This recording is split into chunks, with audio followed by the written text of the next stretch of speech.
ఆలయ పురవీధులను తాకింది వరద నీరు. పూర్తిగా ఆలయానికి వెళ్లే దారంతా కూడా జలమయమైంది. పుష్కర ఘాట్లను వరద ముంచెత్తుతోంది.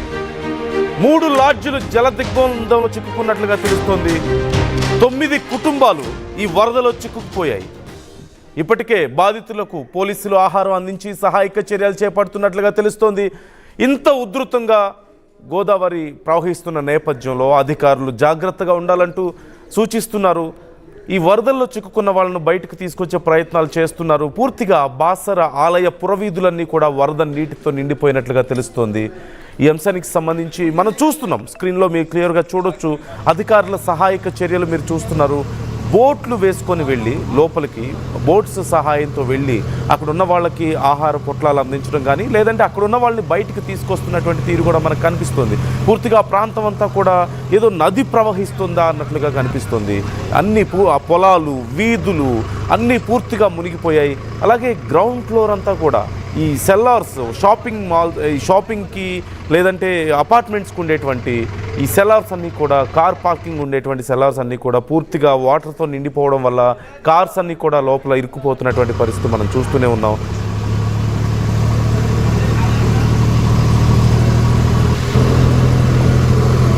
ఈ అంశానికి సంబంధించి ఫుల్ డీటెయిల్స్ తెలుసుకుందాం. అసలు ప్రజెంట్ అక్కడ కండిషన్ ఏంటో తెలుసుకుందాం. రవి ఉన్నారు.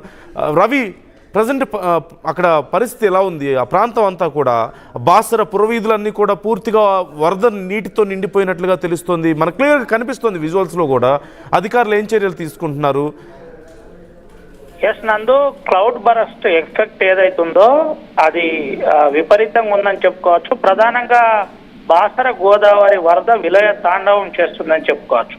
వరద ఉధృతంగా ప్రవహిస్తుంది. బాసర గోదావరి ఉగ్ర రూపం దాల్చింది. ప్రధానంగా పుష్కర ఘాట్ వరకు చేరింది. దీంతో పాటు ఆ ప్రాంతంలో ఉన్న లోతట్టు ప్రాంతాల కాలనీలన్నీ కూడా అధికారులు అలర్ట్ చేసిన పరిస్థితి. ఎవరు కూడా ఇబ్బంది పడద్దు, ఏదన్నా సహాయం ఉంటే వెంటనే మాకు కాల్ చేయండి, మేము సిద్ధంగా ఉన్నామని జిల్లా కలెక్టరేట్లకు కూడా ఇటు ప్రత్యేక విభాగం ఏర్పాటు చేసిన పరిస్థితి కనబడింది. అయితే మనం బాసరకు సంబంధించిన అంశం కనుక పూర్తిగా గమనించినట్టు కనుకైతే ప్రస్తుతానికి పుష్కర ఘాట్ వద్ద ఉధృతంగా గోదావరి ప్రవహిస్తుంది. ఏదైతే గోదావరి బాసరకు సంబంధించిన ఏదైతే దారి ఉందో అదంతా కూడా జల దిగ్బంధంలో చిక్కుకుపోయి ఉంది. అక్కడ ఉన్న కార్నర్ వరకు గోదావరి బ్యాక్ వాటర్ వచ్చిన పరిస్థితి కనబడుతుంది. అయితే గోదావరి పక్కనే కొంత గోదావరి పుష్కర ఘాట్ దగ్గరనే కొన్ని షాప్స్ ఉంటాయి. ఆ షాపుల్లో నీళ్లు వచ్చిన పరిస్థితి కనబడింది. అదంతా కూడా తాత్కాలిక షటర్స్ అని ఆ చిన్న చిన్న కిరాణాలకు సంబంధించిన, అంటే ఆట బొమ్మలు కావచ్చు, ఆ దేవునికి సంబంధించిన పూజా సామాగ్రి అందులో దొరుకుతుంది. అవన్నీ కూడా జలమయమైన పరిస్థితి. దానికి సంబంధించి ఇప్పటికే అధికారులు ఎవరు కూడా మీరు అటువైపు వెళ్ళొద్దు, గోదావరి నిమిషం ప్రవాహం పెరుగుతుంది కాబట్టి అందరూ అప్రమత్తంగా ఉండాలని చెప్పిన పరిస్థితి. మరోపక్క పూజారులతో పాటు గ్రామస్తులు కూడా నేరుగా గోదావరమ్మ దగ్గరికి చేరి ప్రత్యేక హారతి ఇచ్చారు. హారతి ఇచ్చి భారతదేశంలో కురుస్తున్న అతివృష్టి వర్షాల వల్ల ఇబ్బందికర పరిస్థితి ఉంది, చాలా పంట నష్టం జరుగుతుంది. అదేవిధంగా గోదావరి దుస్థితి వల్ల ఇబ్బందికర పరిస్థితి ఉంది. అమ్మ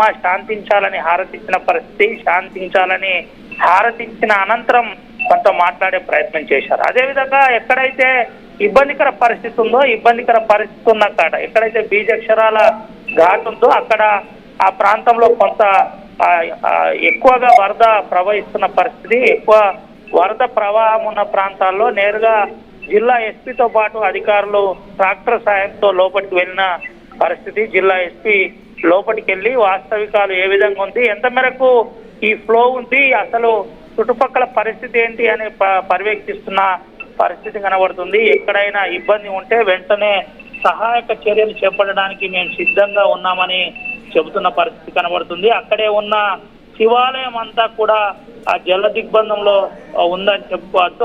అక్కడ గోదావరి పరివాహిక ప్రాంతంలో శివాలయం ఉంటుంది. ఆ శివాలయం అంతా కూడా ప్రస్తుతం జల దిగ్బంధంలో ఉంది. అయితే ఆ ప్రాంతానికి ఎవరు వెళ్లకుండా ఇప్పటికే పోలీస్ పికెటింగ్ పెట్టిన పరిస్థితి. అత్యవసరం ఉంటే ఎన్డీఆర్ఎఫ్ సిబ్బందితో పాటు ఎస్డిఎఫ్ సిబ్బంది కూడా సిద్ధంగా ఉన్నారని అధికారులు చెబుతున్న పరిస్థితి అయితే కనబడుతుంది. నందు right thank you Ravi, thanks for the details. ప్రస్తుతం అక్కడ ఉన్నటువంటి పరిస్థితి గురించి అధికారులు సైతం కొంత హెచ్చరికలు జారీ చేస్తున్నారు. ఎప్పటికప్పుడు ప్రజలు జాగ్రత్తగా ఉండాలి అంటూ సూచిస్తున్నారు. గతంలో ఎప్పుడో 1983 తర్వాత ఇంత భారీ వర్షపాతం ఇక్కడ నమోదవడం ఇదే తొలిసారి అంటున్నారు అక్కడ ఉన్నటువంటి ప్రజలు. 1983 తర్వాత ఇంత భారీ వర్షాలను ఇప్పుడే చూస్తున్నామని, ఇంత భారీ వరదలను ఇప్పుడే చూస్తున్నాం అంటున్నారు. ఈ గోదావరి బ్యాక్ వాటర్స్ కారణంగా బాసర్లోని ఇప్పటికే కాలనీలన్నీ కూడా నీట మునిగాయి.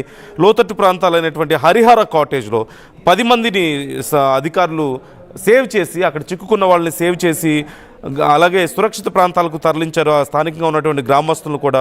వరద ప్రవాహం ప్రధాన ఘాట్ మునగడానికి కేవలం ఒక్క మెట్టు మాత్రమే మిగిలి ఉన్నట్లుగా తెలుస్తోంది. పరిస్థితి మరింత ఆందోళనకరంగా మారే అవకాశం ఉంది అంటున్నారు. ప్రధాన ఘాట్ కూడా మునిగితే ఇంకా పరిస్థితి మరింత దారుణంగా మారే అవకాశం ఉంది అంటున్నారు. అయితే గోదావరి అంటే గంగమ్మ తల్లిగా భావిస్తుంటారు కాబట్టి హిందువులు అక్కడ బాసర దగ్గర గోదావరికి పూజలు చేస్తున్నారు. అమ్మా శాంతించు అని గోదావరిని వేడుకుంటున్నారు. గంగమ్మ తల్లిని వేడుకుంటున్నటువంటి పరిస్థితి మనకు కనిపిస్తుంది. స్క్రీన్లో మనం చూస్తున్నాం. గంగమ్మ ఉగ్ర రూపానికి ఏదైనా మాకు దోషం ఉంటే మమ్మల్ని క్షమించు, శాంతించు అంటూ గోదావరి నదికి పూజలు చేస్తున్నటువంటి పరిస్థితి కూడా మనకు కనిపిస్తుంది బాసర్లో. అక్కడంతా కూడా పూర్తిగా చుట్టుపక్కల ఉన్నటువంటి పొలాలన్నీ మునిగిపోవడం మనం స్క్రీన్లో చూస్తున్నాం. అక్కడే ఉన్నటువంటి పొలాలు పూర్తిగా మునిగిపోయాయి. పంటంతా కూడా నష్టపోయామంటూ రైతులు ఆవేదన వ్యక్తం చేస్తున్నారు. చాలామంది ఇళ్ళు మునిగిపోయాయి. వాళ్ళందరినీ కూడా సురక్షిత ప్రాంతాలకు తరలించారు. మనం క్లియర్గా చూస్తున్న మామిడి తోటలు కానీ, అలాగే డ్రాగన్ ఫ్రూట్ పండించేటువంటి రైతులు కానీ వీళ్ళంతా కూడా తీవ్రంగా నష్టపోయామంటూ ఆవేదన వ్యక్తం చేస్తున్నట్లుగా తెలుస్తుంది. మరోవైపు స్థానిక పోలీసులు ట్రాక్టర్ సాయంతో, పెద్ద పెద్ద వాహనాల సాయంతో లోపలికి వెళ్తున్నారు. చిన్న చిన్న కార్లు కానీ లేదంటే 2 వీలర్స్ కానీ లోపలికి వెళ్ళే పరిస్థితి కనిపించలేదు. సుమారుగా నడుముల లోతు వరకు కూడా నీరు ప్రవహిస్తుంది కొన్ని ప్రాంతాల్లో, కొన్ని వీధుల్లో. ఈ నేపథ్యంలో ట్రాక్టర్ల సాయంతో లోపలికి వెళ్ళి వాళ్ళని బయటకు తీసుకొచ్చే ప్రయత్నం చేస్తున్నారు. రైతులు తమ పంటను నష్టపోయి ఆవేదన వ్యక్తం చేస్తున్నటువంటి పరిస్థితి కూడా మనకు కనిపిస్తుంది. మరోవైపు గంగమ్మ శాంతించాలి అంటూ పూజలు చేస్తున్నారు గోదావరికి. అక్కడ ఉన్నటువంటి స్థానికంగా ఉన్నటువంటి పూజారులు అందరూ కూడా, హిందూవాదులు కూడా.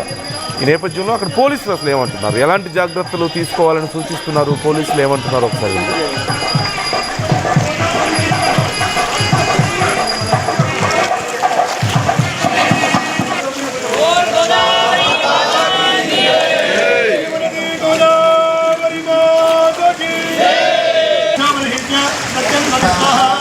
గోదావరి వరద పరిస్థితిని పరిశీలించడానికి వచ్చాను ఇక్కడికి. అయితే ఇక్కడ దీక్ష లాడ్జ్, ఇంకా కొన్ని లాడ్జెస్ ఈ రివర్ బెడ్లో కట్టడం వల్ల కొంచెము మునిగిపోయాయి. దగ్గర ఇప్పుడు మనకి ఒక 3 feet వరకు వాటర్ వచ్చింది. అంటే గ్రౌండ్ ఫ్లోర్లో కొంచెం వాటర్ వెళ్తుంది. ప్రస్తుతానికి ఏం ప్రాబ్లం లేదు. వాళ్ళందరికీ ఫుడ్ అండ్ ఇతర అరేంజ్మెంట్స్ గ్రామ సర్పంచ్ అలాగే పోలీసులు కలిపి చేస్తూ ఉన్నారు. సో వెళ్ళి అక్కడ పరిశీలించడం జరిగింది. వాళ్ళు అందరూ సేఫ్గానే ఉన్నారు. వాళ్ళని అది 3 floors బిల్డింగ్ కాబట్టి ప్రస్తుతానికి ఏం ప్రాబ్లం లేదు. సో ఇదంతా అందరికీ విజ్ఞప్తి ఏంటంటే, ఇప్పుడు ఇక్కడ వాటర్ బాగా రోడ్ మీదకి వస్తుంది. గోదావరి బ్యాక్ వాటర్ అంతా అన్ని హైవేస్ మీదకి వస్తున్నాయి కాబట్టి ఇటువైపు ఎవరు రావద్దని విజ్ఞప్తి చేస్తున్నాను. అలాగే